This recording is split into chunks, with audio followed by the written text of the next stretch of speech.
Hello friends, this is साली श्रीवास्तव। स्वागत है आपका टीचिंग लर्नर्स में। तो कैसे हैं आप लोग? और उम्मीद करते हैं कि आपकी पढ़ाई बेहतर चल रही होगी और लगे रहिए, लगातार प्रयास करते रहिए, सफलता आपको ज़रूर मिलेगी।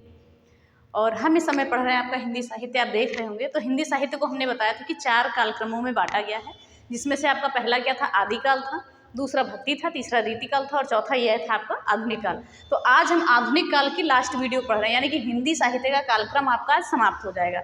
और इस समाप्त होने के साथ ही आपको चारों कालक्रमों की एक साथ पीडीएफ टेलीग्राम पर दे दी जाएगी। ठीक है, वैसे तो हमने क्लास वाइज डाल दी है पीडीएफ आपकी, लेकिन अगर एक ही में दे दी जाएगी तो ज़्यादा सही रहेगा। और इसके बाद हम आपकी भी कुछ महत्वपूर्ण चीज़ें अभी साहित्य में और हैं, वो भी कराएंगे। तो बने रहिएगा प्लीज़ हमारी वीडियो पे और देखते रहिए लगातार। यहाँ से आपको बहुत फायदा मिलेगा, क्योंकि अगर आप मान लीजिए कि ये सारी चीज़ें कंप्लीट कर लेते हैं तो वैसे तो साहित्य आपको कहीं से पढ़ने की आवश्यकता नहीं होगी, लेकिन अगर आप और पढ़ना चाहते हैं तो इससे रिलेट करके अगर आप बुक्स भी पढ़ेंगे तो आपको आसान लगेगा। तो चलिए आज हम स्टार्ट करते हैं। तो क्लास स्टार्ट करने से पहले अगर आप हमारे चैनल पर नए हैं तो प्लीज़ चैनल को सब्सक्राइब करें और ज़्यादा से ज़्यादा शेयर करें। तो हमने कल पढ़ा था आधुनिक काल में, लास्ट हमारा था छायावाद उत्तर काल। और छायावाद उत्तर काल का समय सीमा क्या थी हमारी? 1936 ईस्वी से अब तक। ठीक है, और इसको 3 पार्ट में बांटा गया था विविधता के आधार पर, प्रगतिवाद, प्रयोगवाद और नई कविता के रूप में। तो जो प्रगतिवाद है इसकी समय सीमा थी 1936 से 1943 तक। इसको भी लिख देते हैं, 1936 से 1943 ईस्वी तक था। ठीक है, और ये जो आपका प्रयोगवाद जो हम आज पढ़ेंगे, प्रयोगवाद और नई कविता हम दोनों खत्म कर देंगे। आप ज़्यादा नहीं है दोनों में, बस प्रयोगवाद में आपका इतना है और नई कविता में भी 2-4 लाइनें हैं, ज़्यादा कुछ नहीं है आपका। और आज ये खत्म हो जाएगा, कंप्लीट पीडीएफ भी आपको मिल जाएगी। कल से हम कुछ और इंपॉर्टेंट चीज़ें करेंगे। तो प्रयोगवाद की बात कर, ये हो गया प्रगतिवाद 1936 से 1943। और दूसरा हमारा क्या है? प्रयोगवाद। ये विविधता के आधार पर 3 भागों में बांटा गया है, प्रगतिवाद, प्रयोगवाद और नई कविता। वो हमने नहीं लिखा है, वो अभी लिखेंगे। तो हम आज पढ़ेंगे प्रयोगवाद। प्रयोगवाद का समय सीमा क्या है? 1943 से 1951। तो प्रयोगवाद क्या है? प्रयोगवाद में जो है फैक्ट टू फैक्ट हम बात करेंगे, कोई और बात नहीं करेंगे अदर। तो प्रयोगवाद के आरंभ की बात करें तो तार सप्तक की स्थापना से माना जाता है इसका आरंभ, क्योंकि तार सप्तक की जो स्थापना हुई थी वो 1943 में हुई थी। ठीक है, तार सप्तक की स्थापना 1943 में हुई थी। अगर पूछा जाए किसने किया था तो सच्चिदानंद, हीरानंद, वात्स्यायन अज्ञेय जी ने किया था। तो अज्ञेय हम यहाँ पर लिख देते हैं। ठीक है, तो अज्ञेय जी ने इसकी स्थापना की थी, इसकी तार सप्तक की। तो हम यहाँ पर तार सप्तक के बारे में पूरा विवरण आपको यहाँ पर दे देते हैं। बात करेंगे यहाँ पर तार सप्तक की, ध्यान से देखिएगा। तार सप्तक क्या होता है? 7 कवियों का मंडल होता है, 7 कवियों का मंडल, कवियों का मंडल। और तार सप्तक के अगर पूछा जाए प्रवर्तक कौन थे, तो तार सप्तक के प्रवर्तक थे अज्ञेय जी। इनका पूरा नाम है सच्चिदानंद, हीरानंद, वात्स्यायन, अज्ञेय। तो कहिए तो पूरा लिख देते हैं, चलिए लिख देते हैं। सच्चिदानंद,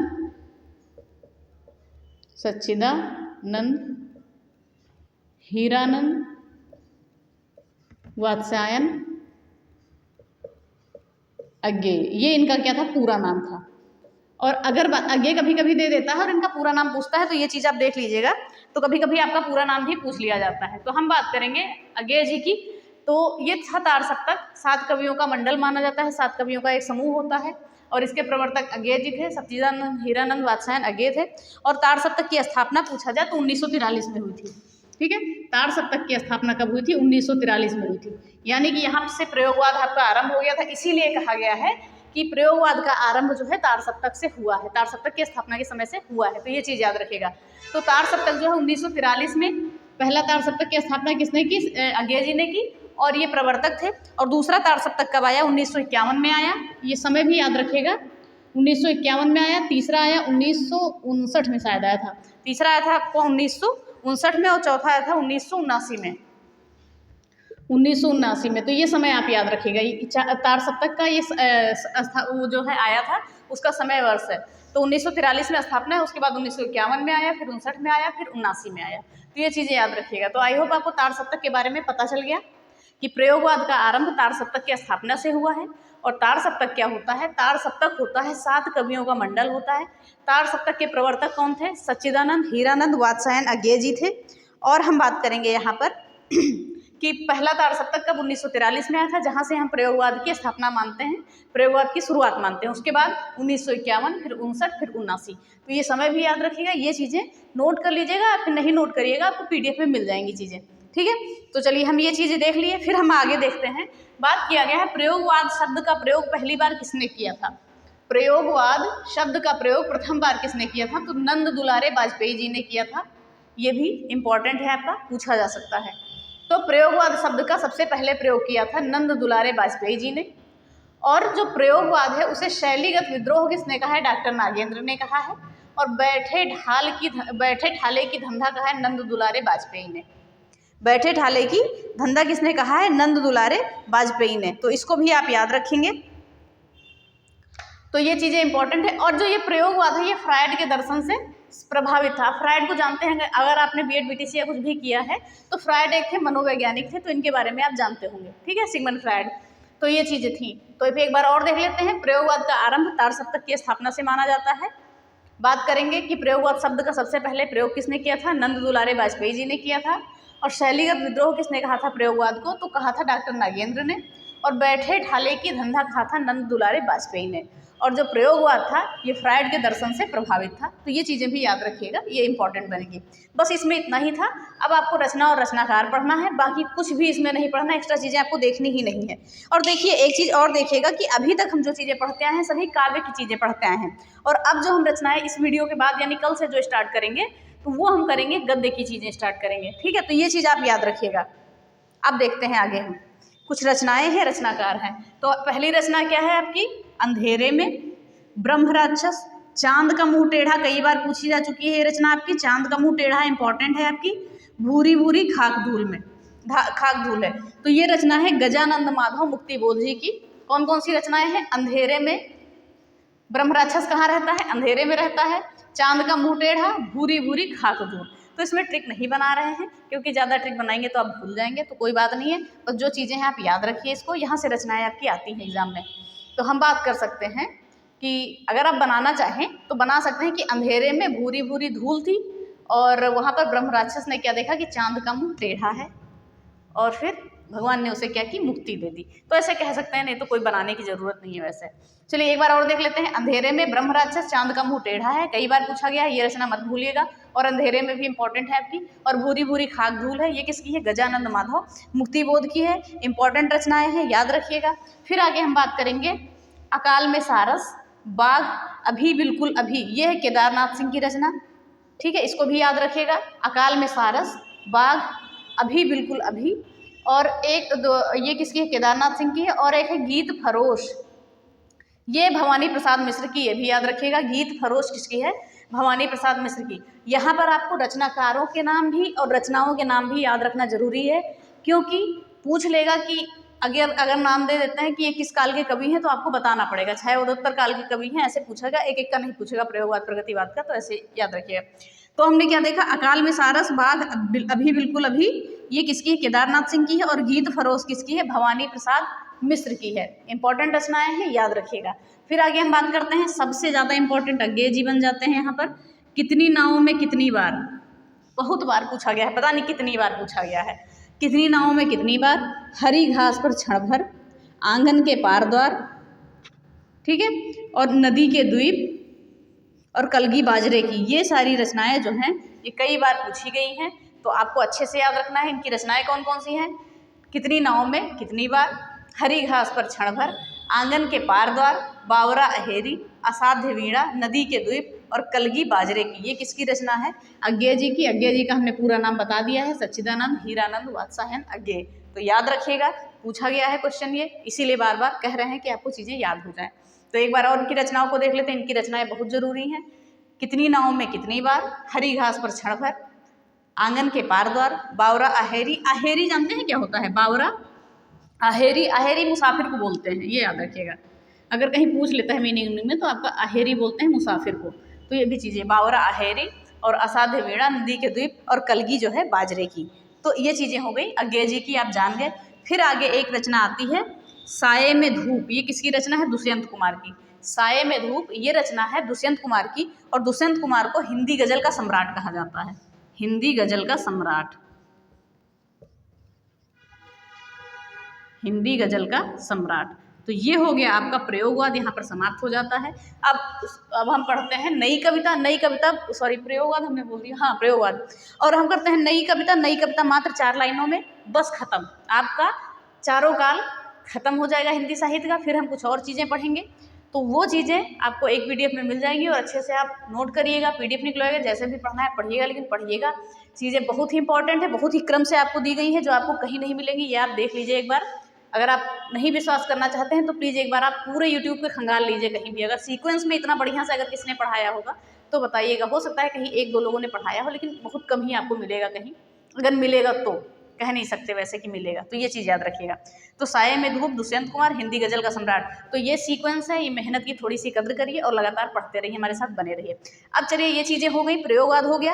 अब हम आएंगे नई कविता पर, जो हमारा लास्ट है, एकदम लास्ट पॉइंट है हिंदी साहित्य के इतिहास के कालक्रमों का। तो चलिए अब हम आते हैं नई कविता पे।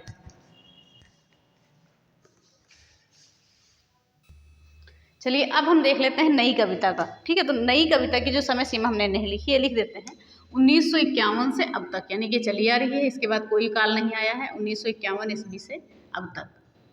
और इसमें कुछ खास नहीं है पढ़ने वाला, बस थोड़ी सी, कुछ नहीं है खास, बस आपको ये है कि छूटे ना इसलिए लेके आए हैं कि ये पढ़ लीजिए। वैसे इसमें कुछ भी इतना खास नहीं था, प्रयोगवाद प्रगतिवाद आपका था, ये इतना नहीं था। तो इसमें हम देखेंगे, चलिए देख लेते हैं। तो हम बात करेंगे नई कविता की। तो नई कविता में क्या है, तो और अगर नई कविता का नायक माना जाए तो लघु मानव है, ये हम अभी देखेंगे। तो सबसे पहले हम क्या देखते हैं, नई कविता का भारतेंदु किसे कहा जाता है, अज्ञेय जी को कहा जाता है। तो ये आपका बन सकता है महत्वपूर्ण कि नई कविता का भारतेंदु किसे कहा जाता है, अज्ञेय जी को कहा जाता है, क्योंकि जैसे कि छायावाद युग में भारतेंदु युग में भारतेंदु जी का कार्य है, वैसे ही इस युग में अज्ञेय जी का कार्य है, तो ऐसे इसीलिए कहा गया है। फिर बात करते हैं, नई कविता आंदोलन शुरू करने का श्रेय जगदीश प्रसाद गुरु को जाता है। कहा जाता है कि नई कविता आंदोलन शुरू करने का श्रेय जगदीश प्रसाद गुरु को जाता है, और ये अपनी पत्रिका जो संपादित करते थे वो नई कविता के नाम से ही संपादित करते थे, नई कविता, ठीक है। तो इनकी पत्रिका जो आती थी नई कविता के नाम से आती थी, इसीलिए इन्हें कहा जाता है कि नई कविता आंदोलन शुरू करने का श्रेय किससे जाता है, जगदीश प्रसाद गुप्त को जाता है। तो ये चीज़ याद रखिएगा। तो इनके संपादन में जो पत्रिका निकलती थी वो नई कविता थी, ठीक है। तो नई कविता को जाता था श्रेय, मान के चलते हैं जो पत्रिका थी इसी को पूरा श्रेय जाता है, नई कविता आंदोलन शुरू करने का श्रेय हो जाता है। तो सिंपल सा एक भाषा में समझ लेते हैं कि नई कविता आंदोलन शुरू करने का श्रेय जगदीश प्रसाद गुप्त जी की पत्रिका नई कविता को जाता है, बस इतना याद रखिए। फिर आगे हम बात करेंगे कि छायावादी कविता का नायक किसे कहा जाता है, महामानव को। प्रगतिवादी कविता का महामानव का नायक किसे कहा जाता है, शोषित मानव का। हमने जब कल प्रगतिवाद पढ़ा था तो उसमें देखा था कि यहाँ पर शोषित वर्ग की थोड़ी ज़्यादा जैसे चित्रांकन किया गया है, तो उन पे भी थोड़ी बहुत रचनाएं की गई हैं, तो ये चीज़ें थी। और नई कविता का नायक किसे कहा जाता है, लघु मानव को कहा जाता है। तो ये चीज़ें बस ध्यान में रखने वाली हैं, ज़्यादा कुछ नहीं है। फिर बात करेंगे यहाँ की रचना और रचनाकार कौन है, तो उसको आपने पढ़ ही लिया है। फिर से एक बार और देख लेते हैं, धर्मवीर भारती और हरिवंश राय बच्चन। तो धर्मवीर भारती की कुछ रचनाएं हैं, कनुप्रिया, अंधायुग, 7 गीत वर्ष और ठंडा लोहा। और कनुप्रिया आपकी कई बार एग्जाम में पूछी गई है, लोग कंफ्यूज होकर केशवदास लगा देते हैं, ठीक है, क्योंकि ज़्यादातर उनकी ही रचनाओं में प्रिया प्रिया आता है। तो ये ध्यान रखिएगा, कनुप्रिया किसकी है, धर्मवीर भारती की है। ये क्वेश्चन आपका आया है और इम्पॉर्टेंट भी है, कई बार एग्जाम में ये आपका पूछा गया है। फिर बात करते हैं हरिवंश राय बच्चन जी की। तो ये आपको हमने बता ही दिया था, मधुबाला, मधुशाला, मधुकलश, निशा निमंत्रण और मिलन यामिनी। तो ये हो गई इनकी रचनाएं, मधुबाला, मधुकलश, मधुशाला, मधुकलश, निशा निमंत्रण और मिलन यामिनी। और इनकी एक रचना और थी, नीड़ का निर्माण। फिर हम लोगों ने कक्षा 7 की शायद बुक में पढ़ा है, तो वो भी आपको चीज़ें याद होंगी लगभग चीज़ें। तो यही थी नई कविता, और नई कविता में ज़्यादा कुछ नहीं था। तो एक बार और देख लीजिए, धर्मवीर भारती की रचनाएं कौन कौन सी थी, कनुप्रिया, अंधायुग, 7 गीत वर्ष, ठंडा लोहा। और हरिवंश राय बच्चन की कौन सी थी, मधुबाला, मधुशाला, मधुकलश, निशा निमंत्रण और मिलन यामिनी। तो ये चीज़ें आप याद रखिएगा। तो इसी के साथ आपका क्या होता है, पूरा कालक्रम आपका समाप्त हो जाता है, आदिकाल से लेकर पहला, दूसरा, तीसरा और चौथा, ये पूरा आपका होता है समाप्त। हिंदी साहित्य का इतिहास या कालक्रम पूछ सकते हैं, आदिकाल, भक्तिकाल, रीतिकाल और आधुनिक काल पूरा आपका समाप्त हो रहा है। और इसकी आपको जो है कंप्लीट PDF हम दे देंगे टेलीग्राम पे, ठीक है। कंप्लीट PDF शाम तक मिलेगी, आपको मिल जाएगी टेलीग्राम पे। तो हमारे टेलीग्राम चैनल को आप ज्वाइन कर लीजिएगा, teaching learners by Shalini Shrivastava. तो वहाँ से आप ये जो है PDF प्राप्त कर सकते हैं। और इससे पहले हम बात करें, हमने आपको पत्र लेखन करा दिया है और वहाँ से इंपॉर्टेंट क्वेश्चन भी कराए हैं। तो याद रखिएगा, हर जो वीडियो आती है इसकी, उसकी डिस्क्रिप्शन में इसकी आपको लिंक मिलेगी। और यहाँ भी बस 2 वीडियो हमें लाने हैं, किसकी, मीनिंग वाले वीडियो लाने हैं, क्योंकि मीनिंग वाले में पूछ लेता है कभी कभी, हिंदी के शब्द देके अंग्रेजी का पूछता है, अंग्रेजी का हिंदी का पूछता है, तो ये खास चीज़ है यूपी ट्रिपल एससी की, तो ऐसे क्वेश्चन बनते ही बनते हैं।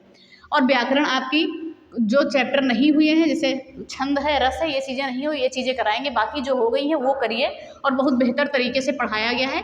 जो प्लेलिस्ट आपकी बनी है KVS PRT के नाम से बनी है, उस थंबनेल, तो उस पर मत जाइएगा थंबनेल पे, क्योंकि जब उस समय हम पढ़ा रहे थे तो थंबनेल इसीलिए हमने KVS का लगा दिया था, लेकिन ये सभी एग्जाम के लिए है जहाँ भी हिंदी पूछी जाती है।